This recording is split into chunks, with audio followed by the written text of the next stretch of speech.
And we're back on this Wednesday night, eagerly waiting for Week 9 to get underway with a matchup tomorrow between the Green Bay Packers and the San Francisco 49ers. Now, today, we're going to give you guys my power rankings, which we will continue to do the rest of the season after each week takes place. So, are you ready to get your fix? Well, let's get started with my Week 9 power rankings, in which we will start with the worst team and then work our way to the number 1 team. Now, starting with number 32, I got the New York Jets. Now, this team is lost, okay, and a lot of things need to be changed, like the head coach needs to be fired or their GM, probably both. They have a terrible offensive line and no serious weapon on offense, and they just traded away one of their top linebackers. This team, just a lost cause. At 31, I got the Jacksonville Jaguars, who started this season off pretty well and had me thinking they would win a couple games this year, but since then have only went downhill. Now, their offense is way too inconsistent, and their defense is the same way, with making big plays every once in a while, but allowing other teams to score easily with blown coverages. With Gardner Minshew out this week, it's hard to move these guys up any further. At 30, I have the Washington football team, who moved off of Dwayne Haskins and is rolling with Kyle Allen, who had a pretty good outing when he played for the Carolina Panthers. I just don't think he can lead Washington in the right direction. Now, Washington has a really good defensive line, but their secondary needs some work, and on offense, they only have one weapon, and that's Terry McLaurin. Now, Washington is obviously better than last season, but they need other weapons offensively. At 29, I got the Houston Texans sitting at 1-6 this season and having to fire their head coach / GM, Bill O'Brien. This team is not what I expected, with Deshaun Watson being the only piece that they have, with the exception of J.J. Watt. They just don't have enough firepower to make anything happen, and their defense is having a tough time really doing anything. So at 28, I got the Denver Broncos, who finally got Drew Lock back on their offense, but their defense without Von Miller is not good at all. They let the Chargers score at will on them and somehow came back into the game, but I still don't take them that serious. At 27, I got the New York Giants. Only one game this season have they lost by 10 or more points. Otherwise, they've kept things close, okay? But their record and what they do offensively is why I can't move them any higher. Now, at 26, I got the Dallas Cowboys. They beat the Giants 37-34, so I still think they're a better team, but this team has become, a disaster, okay? And are looking at playing a guy that they just signed after realizing Ben DiNucci just can't handle the NFL at this point. At 25, I got the New England Patriots. Look, even with the best coach in the NFL, they have nothing to work with, and we are starting to see that Cam is exactly what we saw before he left Carolina, and the offense revolves completely around him. The Patriots need to open up the playbook and get the ball to other players, but then it's up to Cam to get the ball to them. At 24, I got the Philadelphia Eagles. Now, with no offense weapon and are riddled with injuries, this team shows glimpses of being good, but they turn the ball over way too much, where if they play a better team, they won't be able to win. At 23, I got the Cincinnati Bengals. Now, Joe Burrow is doing a phenomenal job in his rookie season and is making plays you really wouldn't expect him to. However, they need their defense to play better, and they just traded their defensive end, Carlos Dunlap, to the Seahawks, and that offensive line is awful. This Bengals team should have never let Dunlap go, but instead get an offensive lineman. At 22, I got the Los Angeles Chargers, who is the front runner of the year, rookie of the year, Justin Herbert. Now, they just traded one of their top corners in Desmond King and still don't have Austin Eckler back in the lineup, and decided to blow a big lead against the Broncos, which leads me to think this team might have some problems. At 21, I got the Atlanta Falcons. Now, this team has blown too many leads this season, but shows signs of being good. They just need to start playing like it. At 20, I got the Minnesota Vikings, coming off an impressive win against the Packers. The run game is obviously there as well as the passing game, but Kirk has to stop causing turnovers, and that defense needs to play a lot better. Now, at 19, I got the Detroit Lions. I don't think the Lions are that much better than the Vikings, but they do have more wins, and their defense makes more plays. So that's why I got them one spot above the Vikings. Now, at 18, I got the San Francisco 49ers.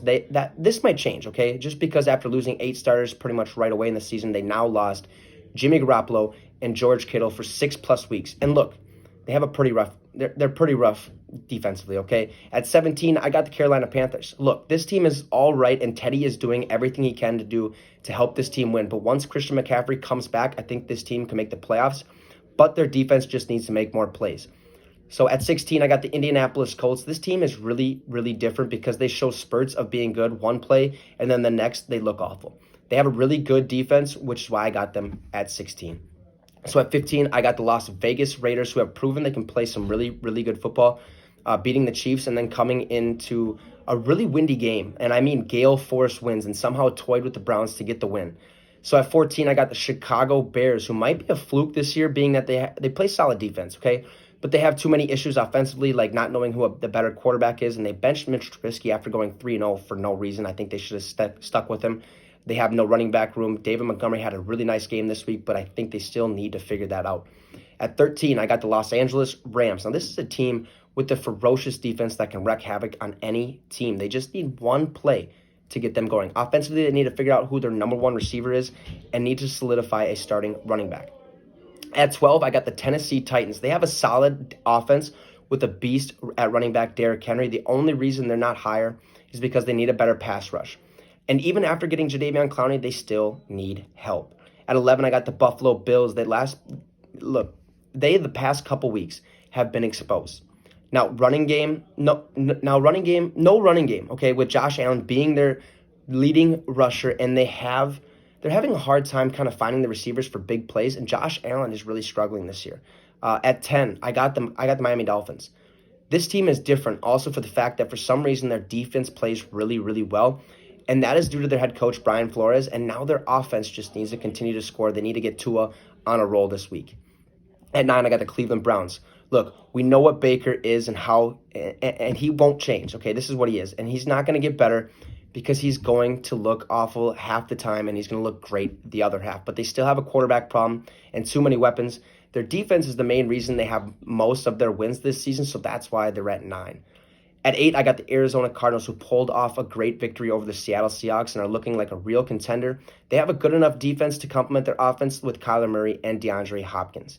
At 7, I got the Green Bay Packers. This team is good, okay, and could put a lot of points on the board in the blink of an eye when Devontae Adams and Aaron Jones are healthy. They just can't stop the run to save their lives, and that's what lost the NFC Championship game, and that's what lost the game against the Vikings this last week. So at 6, I got the New Orleans Saints. They have a really solid defense, okay, but they need Michael Thomas back, and they can make a run in the playoffs. The only thing I'm worried about is Drew Brees, who for some reason is having a hard time throwing the deep ball. At 5, I got the Baltimore Ravens. With a stellar defense, the only thing that worries me down the road is they use Lamar Jackson way too much and have a hard time getting the receivers the ball, which is what lost them the game against the Steelers, and they need to figure out their running game before the playoffs. At 4, I got the Tampa Bay Buccaneers. Look, last week against the Giants, they looked sloppy, and it takes them time to get going. But once they do, they're really hard to stop. And now they have Antonio Brown, who I don't think is going to be any different than what we have seen in the past. At 3, I got the Seattle Seahawks. This is a team with an offensive attack that is really hard to stop when Russell Wilson is playing at an MVP type kind of level. Now, their defense is inconsistent, but they have time to figure it out before the playoffs and are real contenders for the Super Bowl. At 2, I got the Pittsburgh Steelers, and I know you are like, why number 2? They're undefeated. Look, they may be undefeated and have the best defense in the NFL, but offensively they have a tough time moving the ball effectively, which allows the opposing team to kind of slowly chip away at that score. But that's where their defense comes in to make some big plays and keep them winning. Now, I also have them at 2 because I think they're going to have a tough time against my top team, who has a top 5 defense, okay? And their air attack is like no one's ever seen. My number 1 team in the NFL is the Kansas City Chiefs, at least at this point. This team is unbelievable, and when they can run the ball just as well as pass the ball, this is a scary team, and will give the Steelers fits. But I think the Chiefs' defense would be able to stop that Steelers' offense enough to win the game, so that's why I got the Chiefs at number 1. Well, that's going to end our discussion today, as now we wait for that Thursday night football tomorrow between the Green Bay Packers and the San Francisco 49ers. So we'll be back here. We'll be back here Friday, so just be ready for that. Hey, have a nice day watching that game. But anyways, thanks for stopping by. Have a wonderful night. And you just got your fix with the Wicks.